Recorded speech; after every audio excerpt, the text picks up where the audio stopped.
Bloco de Comunicação da UFAL completa 45 anos de fundação. Resultado da primeira chamada do SISU 2024 já está disponível. As dificuldades de quem sofre diabetes tipo 2. E como a alimentação ajuda no tratamento da doença. É Verão, especialista dá dicas de como treinar de forma saudável nessa época do ano.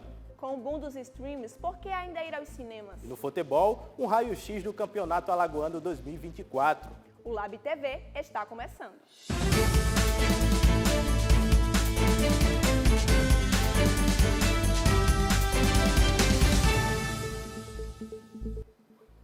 O Bloco de Comunicação da Universidade Federal de Alagoas completou 45 anos de criação. E a repórter Bianca Pimentel conversou com algumas figuras que fazem parte dessa história, na reportagem que você confere a partir de agora. O Bloco de Comunicação Social da Universidade Federal de Alagoas completou seus 45 anos de história, marcados por muita informação, engajamento e transformação. Desde a sua fundação em 1978, o COS tem sido uma voz vital dentro da comunidade acadêmica e da sociedade alagoana. Com uma equipe dedicada de professores e alunos, ele tem se destacado na formação de profissionais de qualidade dentro da área de comunicação. Um deles é Ricardo Coelho, aluno da primeira turma de Comunicação Social e hoje professor do curso de Jornalismo. Ele lembra que o caminho para o reconhecimento do curso não foi fácil. A primeira grande batalha que nós travamos era ter um mínimo de estrutura, ao menos a parte de jornalismo impresso, de máquina de datilografia. Era uma sala com várias máquinas que a gente conseguiu, mas a nossa grande luta foi do reconhecimento. Então, nós trabalhamos no mundo estudantil, o diretório acadêmico da época, a gente se envolveu muito com o reconhecimento, formato, documentação, e nós só conseguimos o reconhecimento do curso em 1986, então o curso 79 a 86 não era reconhecido, foi reconhecido. E foi graças a esse reconhecimento que hoje a Magnólia Rejane, uma das professoras mais antigas do bloco, pode ver o resultado do seu trabalho nos profissionais que se formam aqui. Eu vi muitos dos meus alunos com 17, 18, 19 anos chegando aqui na universidade e hoje essas pessoas são meus colegas doutores já, com mestrado, tanto aqui na universidade como fora dela. Então eu pude acompanhar a formação de algumas gerações, né? E a gente, problemas a gente sempre enfrenta, gente, né? O negócio a gente ter coragem, né? Ajudar os colegas a subir da liderança da ciência. E assim, o Bloco de Comunicação Social da UFAL comemora os seus 45 anos de história e muita tradição. E que venham muitos mais anos de sucesso e impacto positivo para a sociedade alagoana. Os cursos de jornalismo e relações públicas recebem, em média, 80 novos estudantes a cada período. Os recém-chegados comentam do entusiasmo e das primeiras impressões do bloco. Os calouros do semestre 2023.2 dos cursos de jornalismo e relações públicas chegaram cheios de expectativa para essa nova etapa de suas vidas. Um impacto muito grande da maneira como é tratado o público aqui, como que a gente tem responsabilidade para a sociedade, e isso foi muito interessante para mim. Você também ver como é que essa área de atuação, curso e tal. É um universo novo, né? Você sai do ensino médio para algo totalmente maior e diferenciado. O sentimento que domina é de aprendizado e descoberta. Comecei agora tem pouco tempo, mas eu estou vendo que o pessoal é acolhedor, é uma boa turma e os professores são bons também. O Ministério da Educação liberou os resultados da primeira chamada do SISU 2024. A nota de corte de ampla concorrência para os cursos de jornalismo e relações públicas foi de 646,32 e 622,44. Os aprovados devem realizar matrícula entre o dia 2 e 7 de fevereiro, pelos locais que serão divulgados pela Copeve. Quem não foi aprovado pode manifestar interesse em participar da lista de espera até o dia 7 de fevereiro de 2024, no site do SISU. Desde a sua fundação, o COS já ocupou diversos espaços. É esse percurso que vamos conhecer agora. O Bloco A de Comunicação Social da Universidade Federal de Alagoas acaba de completar 5 anos de inauguração. No Bloco B, que ainda segue em funcionamento, a acomodação do número de alunos era um desafio. Visivelmente, a gente percebe que aquela não era estrutura suficiente para 2 cursos, né, do tamanho do curso de Relações Públicas e Jornalismo. Então, em 2021, nós conseguimos a mudança para cá, para o prédio novo, que já era uma estrutura que já estava pronta há um tempo, porém a gente precisava de alguns ajustes. E com a vinda para cá, trouxe um pouco mais de segurança para nós, uma estrutura melhor, mais confortável, com mais salas de aula. O Derek estuda no COIS desde 2009, formado em jornalismo pela UFAL. Hoje, cursa Relações Públicas. Ele lembra dos desafios estruturais que enfrentou na primeira graduação. Desde quando eu entrei aqui, esse bloco, a gente sentia que ele não comportava muito as demandas dos dois cursos.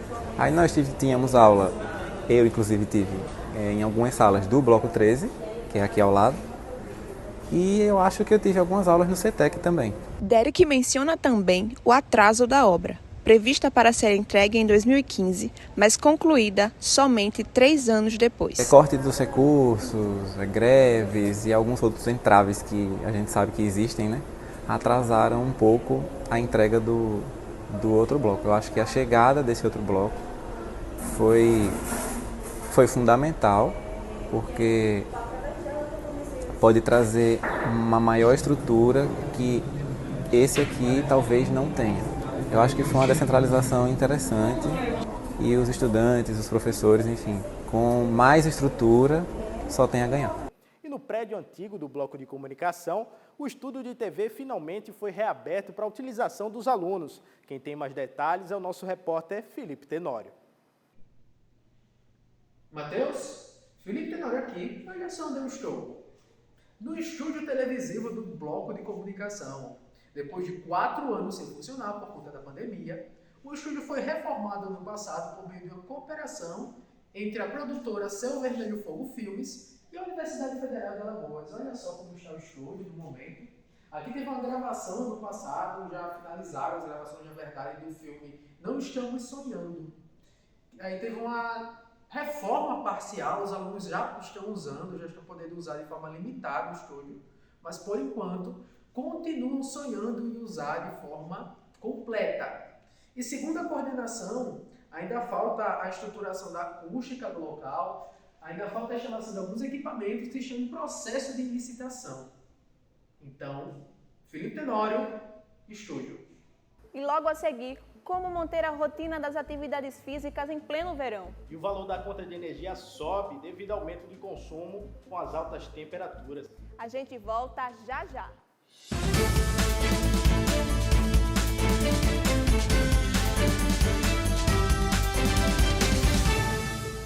Somos apoio à pesquisa, ao ensino, à extensão, à cultura, gestão de projetos, concursos, consultorias, eventos. Somos inovação, somos nossa gente e o poder transformador do trabalho e da educação. Somos desenvolvimento, somos Alagoas, Fundepes, 45 anos.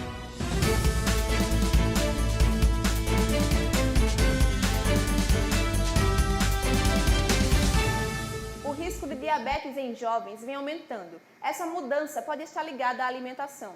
A Juliana foi diagnosticada aos 27 anos com diabetes tipo 2. A descoberta aconteceu após receber o resultado de exames de rotina. A jovem teve que se habituar aos medicamentos e aos efeitos colaterais. Os primeiros dias do remédio foi terrível. Eu tive muita dor de barriga, sono excessivo, atrapalhou o trabalho, atrapalhou tudo, vida social. Aos poucos, o sono foi uma questão, esse cansaço excessivo foi saindo e ficou só a dor de barriga excessiva. Se tivesse em outro trabalho, que eu já tive outras oportunidades, eu fiquei pensando, meu Deus do céu, se eu passar nessa entrevista, como é que vai ser? Pessoas como a Juliana, que possuem histórico familiar da doença, devem redobrar os cuidados. Eu diminuí a quantidade de açúcar ingerido, já que tem essa resposta diminuída do hormônio insulina, Os indivíduos com mais dificuldade de reduzir o consumo de açúcar encontram também na alimentação uma opção de baixar o nível de glicose no sangue. Tentar aumentar a quantidade de fibra da dieta, porque a fibra vai diminuir a velocidade de absorção do açúcar, diminuindo a velocidade com que o açúcar chega no sangue. O consumo de proteínas, gorduras junto do açúcar, não comer açúcar simples. Um açúcar simples seria tipo açúcar cristal, açúcar de mesa. Pode ser, tanto faz se é demerara, mascavo, no final não faz muita diferença esses tipos de açúcar, o ideal é usar pouco. Falando em saúde, a importância da atividade física para prevenir doenças crônicas e auxiliar na saúde mental é o tema da reportagem da Ana Beatriz. Movimento é o que mantém um corpo saudável e funcionando, e a atividade física se torna fundamental para que possamos exercitar todas as nossas funções corporais no dia a dia. Além de prevenir doenças crônicas como a diabetes tipo 2, ajuda também na saúde mental e relações. A atividade física é bom para criança, tanto para idoso, para que tenha uma vida ativa, para que não venha ter alguma coisa futuramente, entendeu? Como na Altinha, a gente utiliza várias formas de atividade física, levando em conta idade, limitações das pessoas, para que elas tenham uma saúde ativa, tá? E de longevidade para o futuro. Agora, com o convite feito, é só procurar o melhor exercício para você. O verão chegou trazendo um sol para cada um. E para que a rotina de exercícios não seja prejudicada, a repórter Clara Macedo foi saber quais os cuidados que se deve ter para se manter ativo nesta época do ano. Para muita gente, o verão é sinônimo de atividade física. A estação, que aqui no Brasil coincide com o início do ano, serve como ponto de partida para quem quer mudar de vida e começar a se exercitar. Mas antes disso, é importante ficar atento para os cuidados que o calor do verão exige. O educador físico Dardi Cedrin explica como começar a treinar de forma saudável. A gente, quando vai fazer exercício físico, no geral, tem que se preocupar com o próprio corpo e o que ele responde, fisiologicamente falando. Então é importante conhecer o organismo da gente. Vamos pensar em 3 fatores. O primeiro fator é o fator, preciso saber como está o meu corpo. Então eu vou a um médico, de preferência um cardiologista, para ver como é que está funcionando o meu organismo. Se está tudo certinho com ele, aí eu vou para a parte, procurar um profissional de educação física, para que possa desenvolver um trabalho legal. E paralelo a isso, eu tenho que ver o que eu vou comer, o que eu vou estar me alimentando nesses períodos, para que me traga um retorno satisfatório. Com tudo que a gente comer de mais leve, de mais cítrico, de hidratação maior, vai trazer benefícios para o corpo. O sol é a estrela dessa época do ano. Por isso, para quem opta por praticar exercícios físicos ao ar livre, deve sempre buscar se proteger ao máximo dele. Se você quer fazer exercício em ar livre, que você procure um horário que tenha pouco sol, que tenha uma certa brisa, e se mesmo assim você não tiver esse horário e tiver que fazer num horário que tenha mais sol, que você proteja bem o seu corpo com essas camisas de UV, que tenha proteção de sol e que use protetor solar sempre, gente. A cada 2 horas estando repondo, o que é importante para manter a saúde. Já para quem quer escapar do sol forte, um ambiente coberto da academia é uma boa opção. O professor comenta que o local onde trabalha tem um aumento de quase 60% do número de inscrições no verão em comparação ao resto do ano.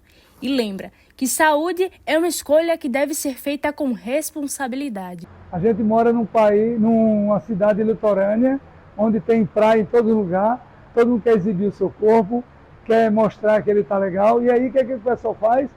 É uma correria só para as academias, muitas vezes a pessoa vai de forma desordenada, e hoje em dia, com a mídia social aberta, as pessoas já chegam na academia com os treinos prontos, né? Então é bom a gente ter um certo cuidado com relação a isso. E o calor excessivo tem aumentado também o consumo de energia elétrica na casa dos alagoanos. Confira algumas dicas para não sofrer aquele susto no final do mês. O verão chegou e com ele as altas temperaturas. Com isso, existe um aumento natural do consumo de energia elétrica em todo o país, o que resulta no impacto na conta do final do mês. Vitória Nívia adotou uma estratégia de refrigeração na hora de usar o ar-condicionado, utilizando apenas em momentos de calor extremo. Apesar de a gente estar no verão e fazer muito calor, é evitar ficar com o ar-condicionado ligado o tempo todo. E na hora de dormir, por exemplo, sempre programo para não ficar a noite toda com ele ligado, porque ele dá aquela esfriada e aí eu consigo desligar e usar o ventilador. Do exemplo da Nívia, existem outras maneiras de economizar energia sem abrir mão do conforto. O gerente de relacionamento da Equatorial, Carlos Moraes, explica como fugir do calor de uma maneira inteligente. Alguns equipamentos, como o ar-condicionado, precisam estar com os filtros sempre bem limpos. A temperatura deve estar regulada conforme a temperatura externa. A vedação do ambiente do uso do ar-condicionado são situações importantes para o desempenho do aparelho, lembrando do uso de equipamentos com selo Procel. Uma outra dica é utilizar de forma conjugada o ventilador, que consome menos energia, com o ar-condicionado. Ainda falando em um uso adequado, vamos pensar na iluminação. Durante esse período, utilizar o máximo de iluminação externa, as lâmpadas internas serem apagadas quando sair do ambiente, utilizar lâmpadas em LED, que são muito mais econômicas do que as lâmpadas incandescentes e fluorescentes. Para finalizar, uma dica do chuveiro elétrico. O chuveiro elétrico ele deve ser colocado nesse período na posição verão, já que as temperaturas estão mais altas. E o cuidado com o tamanho do banho. E a gente vai para o intervalo e volta já já.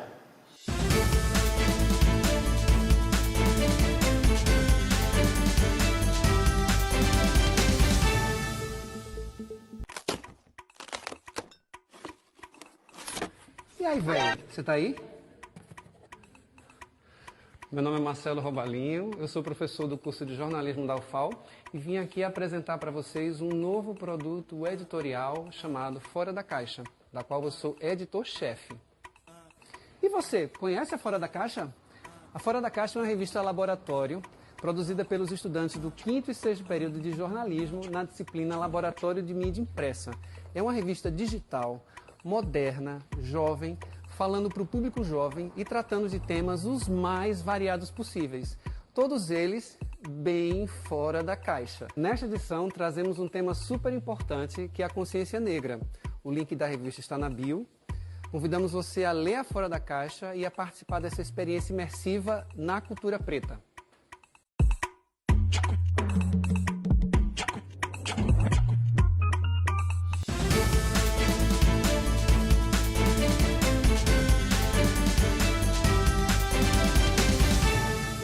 O streaming está cada vez mais popular. Para muita gente, é mais fácil assistir um filme no sofá de casa, mas existem aqueles que fazem questão de uma experiência nas telonas de cinema. Sai a TV a cabo, entram as plataformas de streaming. Com a popularização da Netflix, Disney Plus e outros aplicativos de entretenimento, ficou fácil para o público assistir os prestigiados filmes no sofá de casa, bastando somente pagar a mensalidade e dar poucos cliques no controle remoto. E com toda essa facilidade de consumir os conteúdos cinematográficos, você já se perguntou por que ainda ir aos cinemas?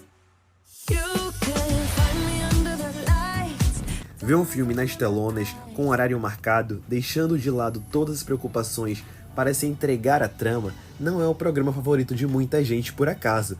Tem uma mágica que acontece nas salas de cinema, uma sensação impossível de ser traduzida sem nenhuma perda para a TV da sala ou do quarto, por mais tentador que isso possa soar.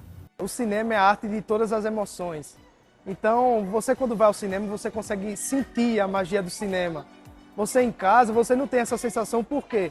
Tem vários fatores que vão atrapalhar a sua concentração no filme. Você dentro de uma sala de cinema, você vai ter a tela gigante além do som ao redor. É uma tela que vira memória e transforma o filme em uma experiência. On your left.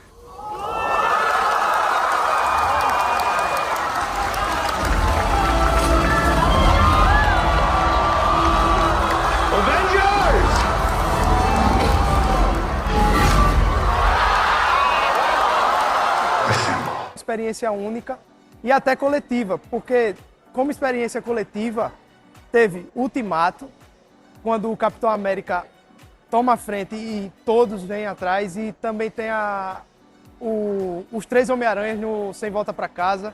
Também teve agora o Godzilla Minuzone, que também quando acabou o filme todo mundo bateu palmas, ficou gritando Godzilla, Godzilla. Então, se for definir uma palavra, magia. O cinema tem a magia que só você consegue sentir nele. Mas a retomada dos cinemas ainda é lenta. Com a pandemia e o boom dos streamings, o público ficou distante das poltronas aconchegantes e as grandes produções chegaram diretamente nos streamings, podendo ser assistidas até mesmo através da telinha do smartphone. A pandemia foi um marco aí que acabou afetando não só o cinema, mas todo o Brasil, todo o mundo, né? E em relação ao streaming, o streaming é o maior adversário do cinema atual. Eu acho que para pessoas ir ao cinema precisa realmente de ter um grande lançamento, como foi Barbie, como foi Oppenheimer. Então, não ter controle para pausar ou voltar uma cena faz a experiência de ver um filme no cinema a coisa mais próxima de ser transportado para um mundo fictício. E quando a experiência é boa, o que acontece na tela é mais bem escrito, dirigido e com a trilha sonora perfeita. E a bola já começou a rolar para a 94ª edição do Campeonato Alagoano. Mas você sabe quem é o maior vencedor da competição? Ou quem mais balançou as redes? É o que você confere agora com Matheus Guimarães. O Campeonato Alagoano de 2024 contará com 8 equipes. Dessas 8, 4 passarão para as semifinais e posteriormente para as finais do campeonato, e a 8ª colocada será rebaixada para a 2ª divisão do Campeonato Alagoano. Os 8 participantes da edição de 2024 do Campeonato Alagoano são CRB, CSA, ASA, Coruripe, Murici, CSE, Penedense e Cruzeiro de Arapiraca. Dentre esses times, o CSA é o que possui maior número de títulos com 40, seguido pelo CRB com 33, ASA com 7, Capelense e Coruripe com 3, Santa Cruz com 2 e Murici, Corinthians Alagoano, Ferroviário, Alexandria e Barroso com 1. O maior artilheiro do Campeonato Alagoano é Joãozinho Paulista, que no total, dentre todos os anos que jogou pela equipe do Clube de Regatas Brasil, marcou 160 gols dentro do campeonato. O maior artilheiro em uma única edição ficou também com a equipe do CRB. Inha, em 1995, marcou 37 gols e até hoje essas duas marcas parecem ser inalcançáveis por qualquer outro jogador. O Lab TV fica por aqui. Obrigado pela audiência e até a próxima.